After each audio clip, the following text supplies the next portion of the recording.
లేడు, రాడు. ఆయన కూడా దాంట్లో యాక్టరు, అంజేసారి యాక్టరు. ఇట్లా మేమంతా గ్రూప్ పెట్టుకుని నాటకాలు మొదలుపెట్టాం. నాటకాలు వేయడము, అక్కడ పోయి బ్రహ్మాండంగా ఆడడం, చేయడం, వచ్చేయడము. వినాయక చవితి మాకు అక్కడ పోయి పడ్డది. భజనలు చేయడము, అవన్నీ అక్కడేమో గుడి దగ్గర ఉంది కనుక ఇట్లా నాటక రంగంతో పరిచయం అయిపోయి నేను ఒక యాక్టర్గా రూపుదిద్దుకోవడం మెల్లమెల్లగా జరుగుతూ వచ్చింది అన్నట్టు. ఇక ఎక్కడన్నా నాకు రిధంగా పడితే నా కాలు ఊకుండేది కాదు, ఆ రిధం వెంబడి వెళ్ళిపోయేది. తెల్లవారుజామున అదా ఎక్కడన్నా వినపడితే నాకు భయం అయ్యేది చిన్నప్పుడు. అట్లా ఒక ప్యాథటిక్ ట్యూన్ ఉంటుంది అన్నట్టు. అల్లా అక్బర్ అల్లా అంటుంటే ఏదో భయం అనిపించేది అన్నట్టు. ఏంది ఎవరో ఇంత భయపెట్టిస్తుండ అనుకుంటుంటే నాకు తర్వాత దాని విషయం తెలిసిన భయం పోయింది. అట్లాగే మన ఇప్పుడు మాంకాళమ్మ పండుగప్పుడు ఆ డప్పు కొడతారు తెల్లవారుజామున, అప్పుడు భయం వేసేది.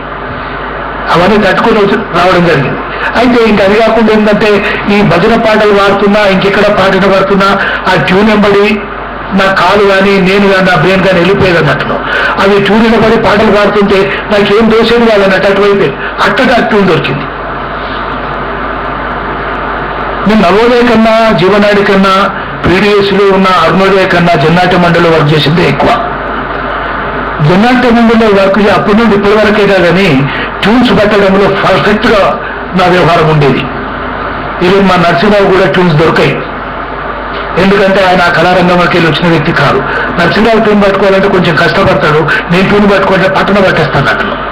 అట్లా ట్యూన్ ఏర్పడ్డది. ఆ ట్యూన్ అందించడానికి కూడా కారణము నా జీవన విధానము, నా పరిసరాలు అంతటి నుంచి ఇంకేం లేదు.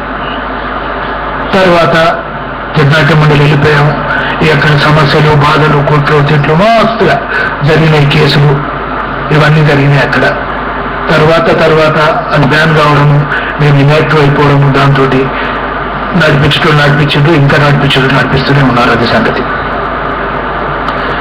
రచన వ్యాసంగానికి వస్తే నా ఫస్ట్ నాకు నేను పాటలు రాసిన తర్వాత ఆ స్వామి అని నరసింహరావు ఫ్రెండ్ ప్రజ్ఞాపూర్లో ఉన్నాడు.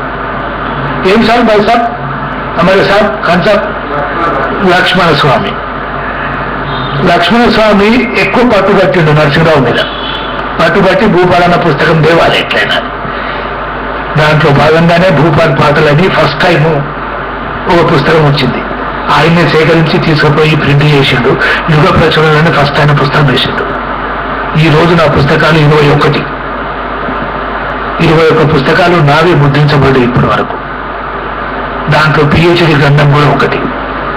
పిహెచ్డి అంటే పొట్టపల్లి రామారావు మీద నేను పిహెచ్డి చేస్తా. తాటికాయల గ్రామం, వరంగల్ జిల్లా, ధర్మసాగరం మండలం. పొట్లపల్లి రామారావు, కాళోజీ ఇద్దరు సమకాలికులు. కాళోజీ ఓ చోట ఏమన్నాడంటే, నాకు నాగిళ్ళ రామశాస్త్రి చెప్పిన మాట, పొట్లపల్లి రామారావు ఏం తక్కువ రాయలేదు, నాకన్నా మంచి కవి. నేను తెరముంగట ఉన్నాను, స్టేజ్ మీద నిలబడుతున్నాడు, ఆయన నా వెనుక స్టేజ్ వెనుక ఉన్నాడు.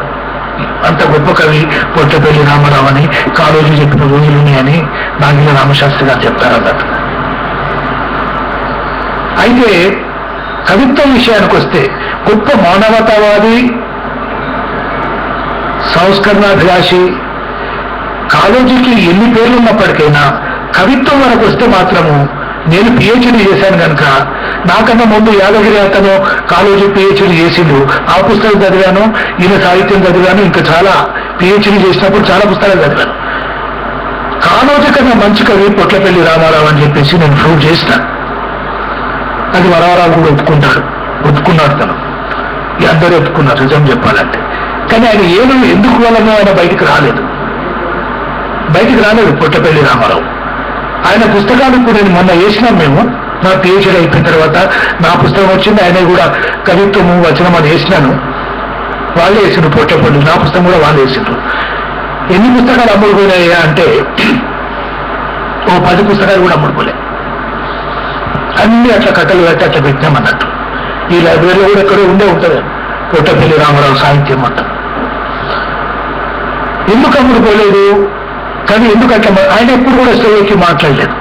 ఆయన కవిత్వము ఎవరో ఒకతను వచ్చి, ఆయన పేరు బ్రహ్మచారి అనే తను వెళ్ళి, నేను మీ దాని మీద ఎంఫిల్ చేస్తున్నాను, నాకు కొంచెం చెప్తారా అంటే, నేనేం కవినయా, నేనేం రాసినా, నా కవిత్వంలో ఏమైనా బలం ఉంటే ఉంటుంది, అది తర్వాత రా, లేకపోతే చెత్తపూడికి దాఖలవుతుంది. పోయిన కూడా అట్లా రాసినట్లాంటిది. కానీ నా దగ్గర వచ్చి నువ్వు పిహెచ్డీ చేస్తా, ఎంఫిల్ చేస్తానే మాట తప్పుతాము పోపో అని పంపించేసినట్ట. ఆయన బతుకుంటే నన్ను కూడా పిహెచ్డీ చేయిస్తుందో లేదో అనిపించింది. అవు అట్లాంటి వ్యక్తి అన్నట్టు. పొట్లపల్లి రామారావు ఎప్పుడు కూడా పేరు కోసం బాట్లాడలేదు, తెర వెనుక ఉన్నాడు, తెర వెనుక ఉండేలా నడిపించాడు. ఎంత బ్రహ్మాండమైన కథలు రాసిందంటే, జైలు కథలని బ్రహ్మాండమైన పుస్తకము 8 కథలతో ఉంది. దాని 24 కథలు నేను సేకరించినాను. 8 కథలు కాదు, 24 అని నేను చూపించినాను. కవిత్వం కూడా ఆయన రుచిని నిజంగా చెప్పాలంటే గోపి డీగా ఉన్నాడు. నేను పిహెచ్డీ చేసేటప్పుడు ఆయన ఏమడిగిందంటే, ఆయన ఉండే 2 పుస్తకాలు, జైలు కథలని చుక్కలని, ఈ 2 పుస్తకాలతో నువ్వు ఎట్లా పిహెచ్డీ చేస్తావని అడిగాడు గోపి. అంటే నేను సేకరిస్తా అన్నాను. సేకరిస్తా అంటే మీ ఇష్టం కానీ అని చెప్పేసి నాకు ఇచ్చిందన్నట్టు. సరే, నేను బిఏ చదివిన తర్వాత చదువు మానేసినాక నా కొడుకు, నా బిడ్డ పెళ్ళి అవుతుంది, ఎంఏ ఫస్ట్ ఇయర్ రాసిన. నా కొడుకు పెళ్ళినప్పుడు ఎంఏ సెకండ్ ఇయర్ రాసిన. అప్పటికే మా పిల్లలు ఇది అయిపోయింది, డిగ్రీ అయింది, పీజీ అయిపోయింది. వాళ్ళ పీజీ అయిపోయిన తర్వాత నేను పీజీ చేసిన. పీజీ చేసిన తర్వాత నాకు మంచి మార్కులు వచ్చినాయని నా రచనా వ్యాసంగం చూసి నాకు డైరెక్ట్గా పిహెచ్డీలో సీట్ ఇచ్చారు. పిహెచ్డీలో సీట్ ఇస్తేందుకు ఎంట్రన్స్ కు రాస్తే దాంట్లో కూడా మంచి మార్కులు వచ్చినాయి. ఆ తర్వాత పిహెచ్డీ ఎంటర్ అయినా అంటే 3 ఏళ్లలో నేను పిహెచ్డీ పూర్తి చేసిన. అది 2010లో. ఇప్పుడు 5 సంవత్సరాలు నేను డాక్టరేట్ తీసుకుని. ఆ తర్వాత అనుకోకుండా నా రాసిన వ్యాసంగాలు అవన్నీ చూసి ఎవరు సాహిత్య చేశారో నాకు తెలియదు, మొత్తం మీద ఎట్లా పోయిన తెలియదు. కానీ కేంద్ర సాహిత్య అకాడమీ అవార్డు నా పిల్లల పుస్తకానికి వచ్చింది. ఉగ్గుపాలు అనే పుస్తకంలో 90 కథలు ఉన్నాయి, చిన్న చిన్న కథలు. అది ఇన్సిడెంట్స్ చిన్నవి. ఏం కథలు రాసినాము, ఎట్లా రాసినాము, దేనికి సంబంధించిందంటే సబ్జెక్ట్ కొంచెం అది వేరు. మొత్తం మీద క్యారియర్ గురించి మాట్లాడుతున్నాను నేను. మీ క్వశ్చన్స్ బట్టి తర్వాత మాట్లాడొచ్చును. అయితే దాంట్లో ఆ ఉగ్గుపాలు అనే పుస్తకంలో అవార్డు వచ్చినట్టుగా నాకు తెలియదు. నాకు ఎవరు చెప్పింది అంటే, రెడ్డి రాఘవరావు గారు ఫోన్ చేసి, నువ్వు ఇంటర్నెట్తో నీకు సంబంధాలు ఉన్నాయంటే లేవు అన్న, ఒకసారి చూసుకో నీకు అవార్డు వచ్చిందన్న. ఏం అవార్డు అన్న? మీకు కేంద్ర సాహిత్య అకాడమీ అవార్డు వచ్చిందని చెప్పిండే. అప్పుడు మా బాబు వచ్చిన చూడరాన నాకు ఇప్పుడు కూడా ఇంటర్నెట్తో సంబంధం లేవు నిజం చెప్పాలంటే. ఎందుకంటే అటువైపు పెట్టాలంటే మాకు కొంచెం బతకం. ఎందుకో కూర్చుంటూ వస్తే రాదని కాదు, కానీ అవి పెట్టుకొని కొట్టుకుంటూ కూర్చునే కన్నా ఏదైనా పుస్తకం చదివితే పోతుంది అనుకునే రకం కొంచెం ఇంకా పోలేదో పాతకాలం భావాలు మా లోపల. అవి అట్లా ఉంది. నా ఫ్రెండ్స్కి అందరికి వచ్చు, ఇక్కడ ఉన్న ఫ్రెండ్స్ కన్నా చేస్తుండొచ్చు, కానీ నాకు మాత్రం కొంచెం బతకమేది. అట్లయిందా చూసుకుంటే అప్పుడు తెలిసింది నాకు ఏదో వచ్చింది అక్కడ. అది సాహితీ రంగం. సాహిత్య రంగం లోపల కుడి చెయ్యి ఎడమ చెయ్యి అన్నట్టుగా సాహిత్యం ఒకవైపు ఉంది, నాకు కళ, ఈ నాటకాలు, డ్రామాలు, యాక్టింగ్ ఒకవైపు ఉంది అన్నట్టు. బాబు సినిమా తీస్తున్నాం 1979లో. నేనప్పుడు కొంతకాలం ఈ రిప్రెషన్ తట్టుకోలేక లోపల నుండి బయటకు వచ్చాము. అప్పటికే గద్దర్ నరసింహరావు యూజీ అయిపోయినారు, వాళ్ళు కూడా బయటకు వస్తున్న రకం. ఆ దశలో నేను ఒట్టిగానే ఉన్నాను. ఫస్ట్ నేను ఉద్యోగం చేసింది యాంటీనాస్ ఉండే ఆ పూర్వకాలంలో కూడా. టీవీ పెడితే యాంటీనా కట్టేవాళ్ళు. దాంట్లో పనిచేసిన ఒక 3 నెలలు, యాంటీనాస్ కట్టే దాంట్లో పనిచేసిన 3 నెలలు. అప్పుడు నాకు ఇచ్చారు 80 రూపాయల జీతం నెలకు. 110 రూపాయలేమో తర్వాత నరసింహరావు దాంట్లో జాయిన్ అయినప్పుడు 180 రూపాయలు ఇచ్చిండ్రు. ఆఫీస్లో చైతన్య చిత్ర ఆఫీస్ చిక్కడపల్లిలో స్టార్ట్ అయింది. అక్కడ ఆఫీస్ బాయ్గా నేను ఫస్ట్ కుదిరినా. బయటకు వచ్చినాకనే అది. బయటకు వచ్చినాక అంటే జాగుని బతుకుతున్నాం, ఎప్పుడు బతకపోయి ఏం చేస్తారో అనే భయంతో ఉన్నాం.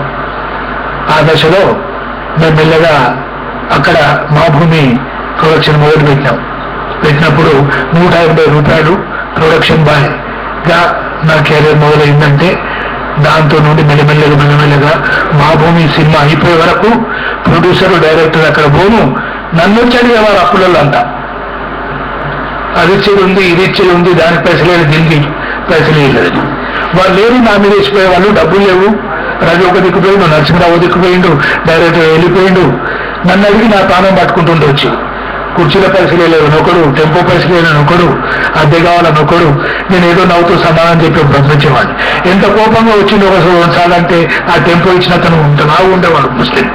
कोलामा तो कोमा तो रस्ते नवी पंపించేవారు కదా. అరే క్యారే भाई तुम्हारा सूरज दिखे तो मारने को ड्राइवर मेरे అనుకుంటూ వెళ్ళిపోయేవాడు అన్నట్టు. అవి ఆ దశ నుండి మా భూమి అంటే ఎంత కష్టపడాల్సి వచ్చిందో.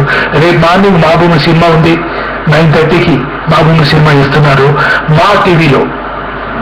వీలైతే మన వాళ్ళందరూ చూస్తే బాగుంటుంది. మళ్ళీ ఒకసారి చూసుకున్నాడు. వాళ్ళు చాలా కష్టపడ్డాం మా భూమి కోసం. ఎంత కష్టపడ్డామో అంటే అదొక మన చరిత్ర 2 గంటలు మాట్లాడవచ్చు మా భూమి గురించి. మా భూమిలో ఎంటర్ అయినాను. ఆఫీస్ బాయ్గా ఉన్నోని ప్రొడక్షన్ ఎగ్జిక్యూటివ్ గా నా పని అయింది. దాంట్లో సైడీలోగా నేను నిలబడడం జరిగింది, పాపరెడ్డి క్యారెక్టర్.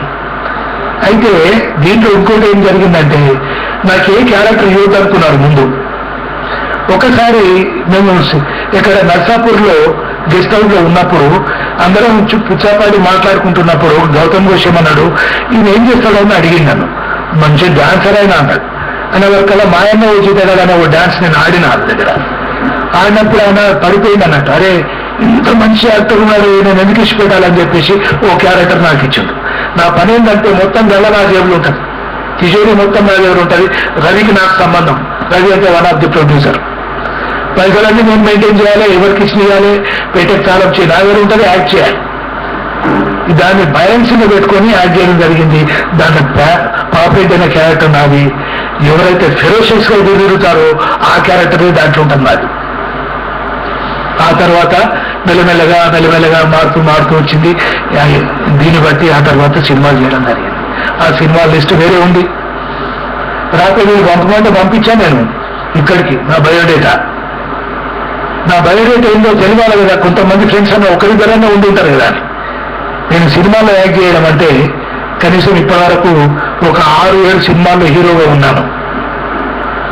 మా భూమిలో సైడ్ హీరో అయినా, దాసిలో, కుమ్రం భీమ్లో, గులాబీ అత్తర్లో, జ్యోతిరావు పూలేలో, ఎల్లమ్మ సినిమాలో విలనిక్ హీరో నాగర్.